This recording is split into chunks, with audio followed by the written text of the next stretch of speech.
Você é brasileira, decidiu se casar com um cidadão alemão aqui na Alemanha e tá ficando doida com o tanto de burocracia?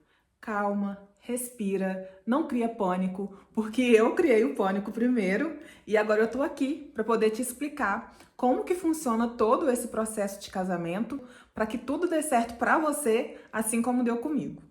Primeiramente, nós estamos falando de Alemanha, então não custa relembrar que por aqui cada caso é sempre um caso. Então eu tô aqui compartilhando a minha experiência, os acontecimentos que eu tive durante o meu processo e quais foram as atitudes que eu tomei que funcionaram para mim. Aí fica de modelo. Se acontecer com você também, você já sabe mais ou menos como agir.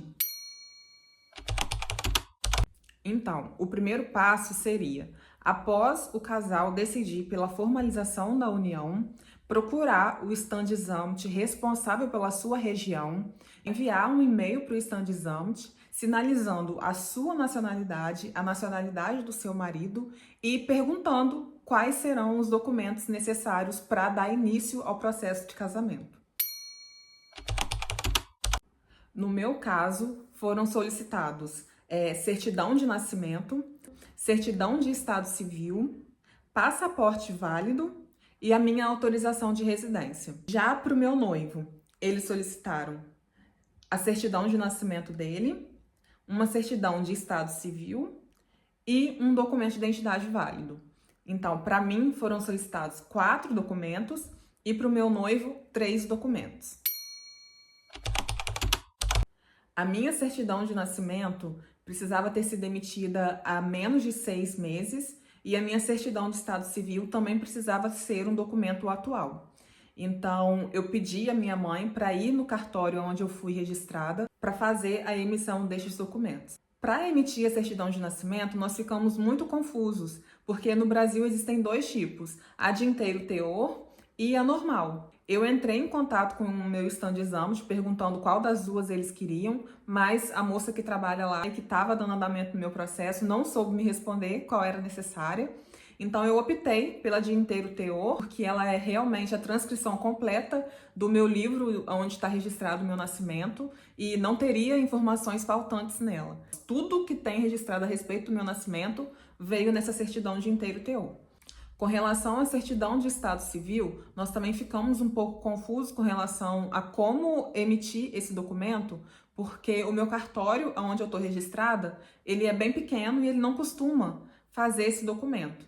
Mas mesmo assim, eles emitiram a certidão num papel timbrado lá, bonitinho, informando que não haviam registros de casamento nos meus assentamentos. E aí segura essa informação que eu vou voltar nela depois. Então, a minha mãe, com a minha certidão de nascimento e a minha certidão de estado civil, foi num outro cartório para poder fazer o apostilamento de AIA. E a apostila é esse documento aqui, que vem colado atrás da certidão que o cartório emite.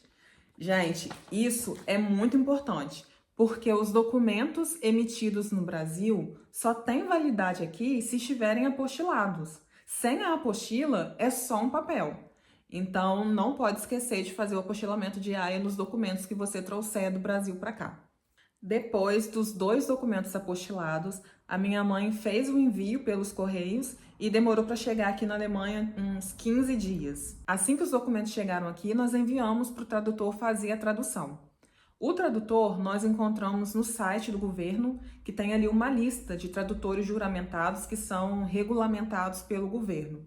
Então, para não ter erro, a gente entrou nesse site do próprio governo alemão, procuramos ali uns 2 ou 3 tradutores, entramos em contato e escolhemos aquele que tinha mais rapidez na tradução dos documentos. E aí a gente encontrou um que conseguiu traduzir em 24 horas. Documentos traduzidos, nós enviamos por e-mail para o Standesamt nosso aqui de referência. E aí o Standesamt não aceitou a minha certidão de estado civil. E aí, por que não? Lembra que eu disse que o cartório lá da minha cidade tinha escrito que não haviam informações sobre casamento no meu assentamento? Então, essa informação, eles entendem que não significa que eu não seja casada. Eles queriam algo bem assim, claro, Letícia é solteira. Mas o meu cartório disse que não poderia escrever dessa forma. Ok, eu busquei por informação e cheguei até o site do consulado brasileiro na Alemanha.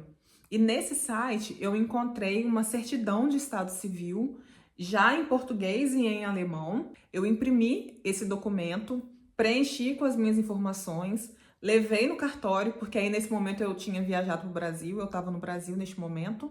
Eu pedi os meus pais para assinarem junto comigo. Levei o documento no cartório, reconheci firma das assinaturas, fiz o apostilamento de AIA também no verso do documento que estava em português e eu não precisei traduzir porque já tinha a versão em alemão. Então eu enviei esse documento que eu retirei do site do consulado para o Standesamt e aí eles aceitaram porque estava lá direitinho dizendo que eu era solteira. E assim, durante todo esse momento em que a gente estava organizando documentação, enviando para Standesamt, indo em cartório no Brasil, nós também estávamos procurando um Standesamt aqui em Berlim que pudesse realizar o nosso casamento. E essa procura de Standesamt que possa realizar o casamento é importante que seja feita com antecedência, porque existem épocas em que eles estão muito lotados. Por exemplo, na minha época, quando eu estava procurando por uma data, eu só encontrei um Standesamt que tinha data próxima disponível e todos os outros só tinham data para daqui 6 meses. E aí, após o Standesamt olhar minha certidão de estado civil que eu tinha enviado pela segunda vez e aprovar ela, eles nos convocaram para a entrevista. Cara, eu fiquei muito ansiosa com essa entrevista. Eu lembro que na época eu até pesquisei na internet se tinha alguém explicando como que funcionava a entrevista, mas eu não achei a informação. Então eu fiquei assim, cara, o que que eles perguntam, como que funciona? Então, assim, eu fiquei bastante nervosa nos dias anteriores. Eles solicitaram que eu fosse acompanhada por um tradutor, porque eu não falo alemão fluente. Então, era obrigatório que eu estivesse acompanhada por alguém que pudesse traduzir a entrevista. E se a tradutora não tivesse comparecido, a gente teria que remarcar. A entrevista não ia poder acontecer sem que eu estivesse compreendendo tudo o que estivesse sendo dito. Durante a entrevista, a moça que trabalha lá no Standesamt conferiu a nossa documentação que a gente já tinha enviado por e-mail, porque no dia nós levamos em original. Aí ela conferiu o original e o que a gente tinha enviado por e-mail para poder ver se estava ali, confere, né? Se conferia. Ela deu algumas explicações ali sobre o que é o casamento e perguntou se nós queríamos fazer a alteração de sobrenome. Por fim, ela disse que faria o envio da documentação para o Kammergericht, eu espero que eu tenha dito certo, vou deixar o nome aqui, que é tipo uma cúpula superior, para que eles avaliassem e dessem a palavra final se a gente poderia ou não continuar com o processo de casamento. Nós fizemos o pagamento de uma taxa que correspondia ao envio dos documentos para o Kammergericht. A entrevista durou mais ou menos uns 30 minutos e nós saímos de lá, assim, muito satisfeitos, muito tranquilos, porque foi realmente só ali uma explicação, não teve nada demais. Foi ali só mesmo um confere de documentos, uma explicação do que é um casamento. Não teve nenhuma pergunta que pudesse ser constrangedora, nada disso. Foi muito tranquilo mesmo. 2 semanas depois da entrevista, nós recebemos um e-mail do Kammergericht dizendo que estava tudo certo com a nossa documentação, que a gente podia continuar com o processo de casamento, mas que ele precisava ser finalizado em até 6 meses. Então, como nós já tínhamos encontrado um cartório com uma data próxima para a realização da cerimônia, a gente só enviou um e-mail para esse cartório confirmando que a celebração ia realmente acontecer. Então, por isso, é importante começar a ver aonde será celebrado seu casamento com antecedência. Porque se nós estivéssemos esperado para poder fazer essa pesquisa, talvez não teria sido possível encontrar um local aqui em Berlim para fazer o casamento nesse período de 6 meses. Quando nós enviamos o e-mail para o cartório onde seria celebrado, dizendo que estava tudo certo e que a gente ia ficar realmente com aquela data, eles nos mandaram uma cartilha informando ali o passo a passo do que podia e do que não podia ser feito no dia do casamento. A minha família e os meus amigos estão todos no Brasil, então eu gostaria muito de ter feito uma chamada de vídeo para eles assistirem ao vivo a cerimônia, mas eu não consegui autorização. O cartório onde eu celebrei meu casamento não me permitiu fazer essa transmissão ao vivo. Eles me deixaram fazer a filmagem, então eu tenho a filmagem, mas a minha família e os meus amigos não conseguiram acompanhar ao vivo. E além disso, nós só poderíamos ter 13 pessoas ali no momento da celebração. E isso incluía eu e o meu noivo. No dia do casamento, nós chegamos lá no stand Summit no horário marcado e a princípio só podia entrar no prédio eu, o meu noivo e a tradutora e intérprete. Então os nossos convidados ficaram aguardando do lado de fora. E neste momento também era obrigatório a presença da tradutora e intérprete, porque eu não era fluente em alemão. Se eu fosse, a presença dela seria dispensável.